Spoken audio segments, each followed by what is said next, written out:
All right, everyone. Make sure that you're not shaking it a little bit too much. We don't want, it's still early in the morning. Maybe you haven't had your coffee yet. I have. But I'll tell you one thing. How about a little Heavy D for Friday morning? Yeah. Don't curse. That's Heavy D and the boys. Heavy D, originally born Dwight Arrington Myers on May 24th, 1967, in Mandeville, Manchester, Jamaica. So Heavy D, the head of Heavy D and the Boys, unfortunately died really young, age 44, in Los Angeles, November 8th, 2011. His last live appearance was at the BET Hip Hop Awards on October 11th, 2011. So a little Don't Curse. Some great collaborations in there. In case you missed it, there was Q-Tip from A Tribe Called Quest was in there. Is one of my favorite bands. Love Tribe Called Quest. They're great. Good morning, Vaqueros. This is DJ Doc V. You're listening to Office Hours. It is Friday, March 4th at about 10:07 a.m. Got some great music picked out for you today, including little Ben Folds 5. Oh, boy, I found just a classic tune from the lead singer of The Tubes. So we'll do a Fee Waybill. He's the lead singer of The Tubes, and then we'll do a Tubes. We'll do a double shot a little bit later. So that'll be a lot of fun. And then we'll do Roxy Music with a little Brian Ferry thrown in there as well. Brian Ferry being the lead singer of Roxy Music. So some gems today. So we get some deep cuts today here on Office Hours. We also got some Dead Milkmen coming. So stay tuned. Thanks for tuning in. It is currently 73 degrees in beautiful Edinburgh on the UTRGV campus. Looks like we got some clouds out there, a little cloudy, but some sun peeking through as well. Looks like a great night, a great day for UTRGV baseball. They've got a game tonight, and at the stadium here in Edinburgh, looks like they will be playing Youngstown State from Ohio. They're in town for a 3-game series. They also have a doubleheader tomorrow. So if you're unable to get to the stadium tonight, feel free to visit. If you haven't been to the baseball stadium here on campus, it is a fantastic place to see a baseball game. And it's great to be out there rooting for our Vaqueros and getting them encouraged. Unfortunately, our Lady Vaqueros last night, or Vaqueras, I know they don't call them vaquero. They don't call them vaqueras. They call them vaqueros. But yeah. Who am I to make it? Hey, you're Spanish. I can't make these changes. The Lady Vaqueros lost unfortunately last night to Tarleton State. Yep, 69-61. They put up a good fight. They were tied at halftime, and looks like Tarleton State pulled that one out. Or pardon me, Lamar, not Tarleton State. That was last week. Lamar drops that home finale. Women's basketball dropped their home finale to Lamar.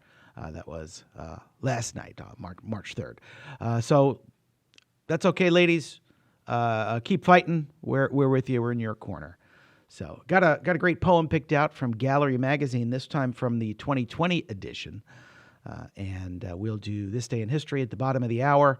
But right now, since we're all up and dancing around and shaking it, how about a little more dance music for you this morning on Friday, the first Friday in March? Here's a little Daft Punk. It's the Stone Roses with Love Spreads from their Second Coming LP, The Stone Roses. Before then, you heard Yaz. There's a nice 80s tune for you with Situation. We started off that set with Daft Punk and One More Time, only on Vaquero Radio, the Valley student station. Good morning, Vaqueros. It's DJ Doc V. Thanks for tuning in to Office Hours on Friday, March 4th. It's 10:24 and 73 degrees in the beautiful downtown Edinburgh area on the UTRGV campus.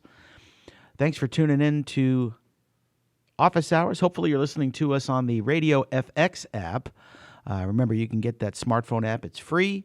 You can search for Vaquero Radio, like us, favorite us, so that every time you're attached to your Bluetooth stereo in the car, you can touch that button and Vaquero Radio will be at your fingertips. Coming up at the Performing Arts Center here in Edinburgh tonight, it's the Festiba Mariachi Festival 2022 Grand Concert. That'll be tonight at 7:30 p.m. at the Performing Arts Center here in Edinburgh. For Patron of the Arts, there's also a couple of other performances this weekend. On Sunday, March 6th, at the Texas Southmost College Performing Arts Center in Brownsville, the Faculty Artist Series presents Bill Haugerberg on the trombone. There's free admission to that. And then on Monday, another Faculty Artist Series, Josiah Bornesian on the saxophone, also at the Texas Southmost College Performing Arts Center in Brownsville. Both of those Faculty Artist Series concerts are free admission. So the Festiba is $10 admission tonight. But if you have not seen the UTRGV award-winning, a nationally renowned mariachi band, I highly, highly encourage you to do that. When my son was visiting here in South Texas, I took him to see the mariachi band. And we said, maybe it's not the kind of music I'd put in on the radio when I was on a road trip, a mariachi. But to see the students that are performing and to really get the emotion behind mariachi, I encourage you all to, if you like music, even if you're not a fan of mariachi, if you like music, if you're a music lover, make sure you get a chance, whenever you get a chance, to see the mariachi band. I strongly, strongly encourage you to do that. We've got This Day in History coming up in a bit, but before, let's play another song. This one from the album Metaphysical Graffiti. It's the Dead Milkmen with If You Love Somebody, Set Them on Fire. That's Elvin Bishop. Fooled Around and Fell in Love. Boy, that's an oldie but a goodie. Love that one. Good morning, Vaqueros. This is DJ Doc V. You're listening to Office Hours. You heard that was Elvin Bishop with Fooled Around and Fell in Love, and before that, a little bit of a love set, I guess we could say, because the first one that we started was with the Dead Milkmen. If you love somebody, set them on fire. Makes sense, right? Makes sense. And then Fooled Around and Fell in Love with Elvin Bishop. As we usually do on Office Hours, I've got your This Day in History. It is March 4th, and on March 4th, 1933, at the height of the Great Depression, Franklin Delano Roosevelt is inaugurated as the 32nd president of the United States. In his famous inaugural address, delivered outside the East Wing of the U.S. Capitol, Roosevelt outlined his New Deal, an expansion of the federal government as an instrument of employment opportunity and welfare, and told Americans that, quote, "The only thing we have to fear is fear itself." Although it was a rainy day in Washington and gusts of rain blew over Roosevelt as he spoke, he delivered a speech that radiated optimism and competence. And a broad majority of Americans united behind their new president and his radical economic proposals to lead the nation out of the Great Depression. Radical stuff like Social Security, unemployment insurance. Radical. Oh, my goodness. How could we do that? Good Lord. A little bit of editorial opinion there. Look, I'm a political scientist, so this stuff, I focus on this stuff. That's your science, sir. That's what you do. I mean, it's what I do. It's my jam. It's how I roll. That's just the way it goes. A little bit about Roosevelt. He was born. It's funny. They in this piece it says he was born into an upper class. Upper class, yeah, quite a bit up there. Born to an upper class family in Hyde Park, New York, which is right on the Hudson River. Really beautiful part of New York State. In 1882, Roosevelt was the fifth cousin of Theodore Roosevelt, who served as the 26th U.S. president from 1901 to 1909. In 1905, Franklin Roosevelt, who was at the time a student at Columbia University Law School, married Anna Eleanor Roosevelt, Theodore Roosevelt's niece, and his fifth cousin. Keeping it in the family, I guess. That's where you go. After 3 years as a lawyer, he decided to follow his cousin Theodore's lead and sought public office, winning election to the New York State Senate in 1910 as a Democrat. Theodore Roosevelt was a Republican. And it's funny because he, from the Ken Burns doc, if you haven't seen the Ken Burns documentary, The Roosevelts, I strongly encourage you to watch that. And in fact, Ken Burns has a new piece coming out on PBS, a two-episode series with like a 4-hour total series on Benjamin Franklin. I'm really looking forward to that one. That one comes out, I think, next month. So, but when he decided to run as a Democrat, he reached out to his cousin Theodore, the former president, who was actually, at the time was still in national politics. And Theodore Roosevelt told him, "Well, hey, good. I think you're a good person, and I'm sure you'll do great. It's too bad you got to be a Democrat," because Theodore Roosevelt and his side of the family, known as the Oyster Bay Roosevelts. You had the Hyde Park Roosevelts, and then you had the Oyster Bay Roosevelts from Long Island. So he said, "Yeah, it was great that you're running for office. Too bad you got to run as a Democrat." So that was on March 4th, 1933. FDR inaugurated and was reelected 3 times before we had the constitutional amendment that limits presidents to 2 terms. So he served not quite a 4th full term, but he was elected to a 4th term, and he died while he was in office. Also in history, in 1960, Lucille Ball and Desi Arnaz divorce after 20 years of a tumultuous marriage. Actress Lucille Ball divorces her husband and collaborator Desi Arnaz on March 4th in 1960. Also in 1789, the government under the U.S. Constitution begins.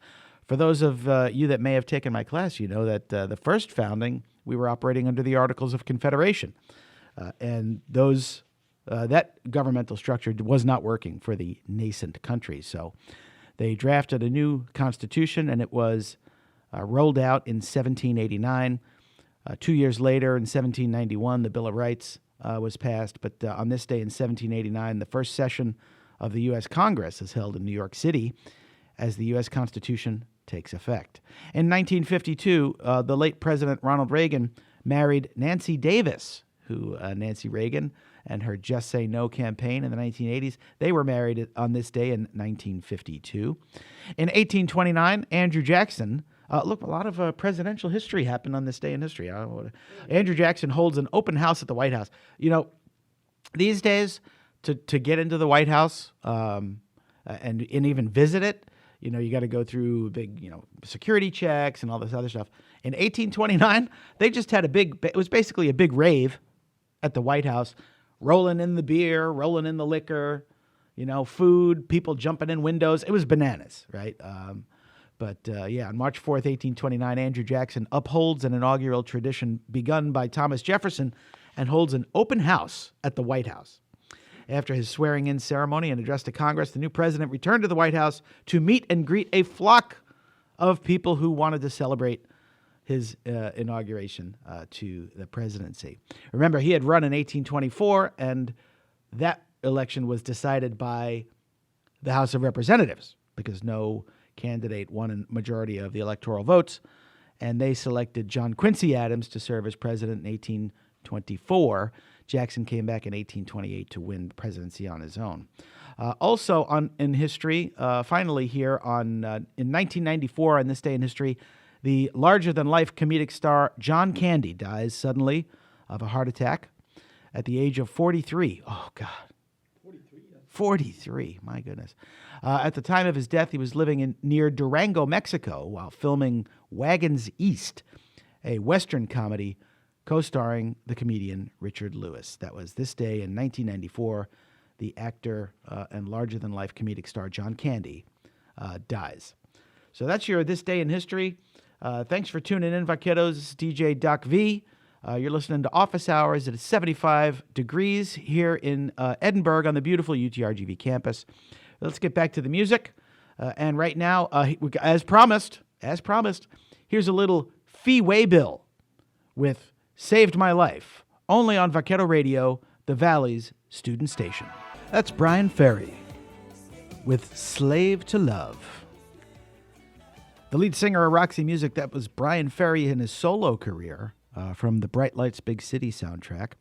Before that, you heard Virginia Plain by his band, Roxy Music, the 1970s, early 80s punk rocker, or I guess you can call him new wave. And then before that, It was a double shot of Fee Waybill, the lead singer for the Tubes, starting off with Saved My Life. That's his solo work there, Fee Waybill from the St. Elmo's Fire soundtrack. And then She's a Beauty from the Tubes. That was 1980s or so. It was great. I remember the music video of She's a Beauty. What a great one. As we usually do on Office Hours, I've got a great poem picked out for you. This is some student work from the Gallery Magazine 2020 edition. It's from Jordan Kennedy, by Jordan Kennedy, and it's a poem called Summer Sting. Every day I go out, it's always the same broken houses, the melting road on shoes, the sidewalks being unglued, to the floodways that erase our pasts with sheets of mud and grass, to those who never listen. It's why we must walk this path, burn down the old, bright shining as new. Don't let yourself become unglued. To the shadow beast that lurks inside us all, to those who move with stride, to the beat of this sticky heat in the summer's week, to the smell of rain and the fresh, to the feeling of strain in the air, to all our folk sayings that are our flaws. That was a poem called Summer Sting by Jordan Kennedy from the 2020 edition of Gallery Magazine, another fine production of UTRGV's student media. That's it for me, Vaqueros. It's DJ Doc V signing off for the day. Got one more song coming at you. This is The Clash with Police on My Back, only on Vaquero Radio, the Valley's student station.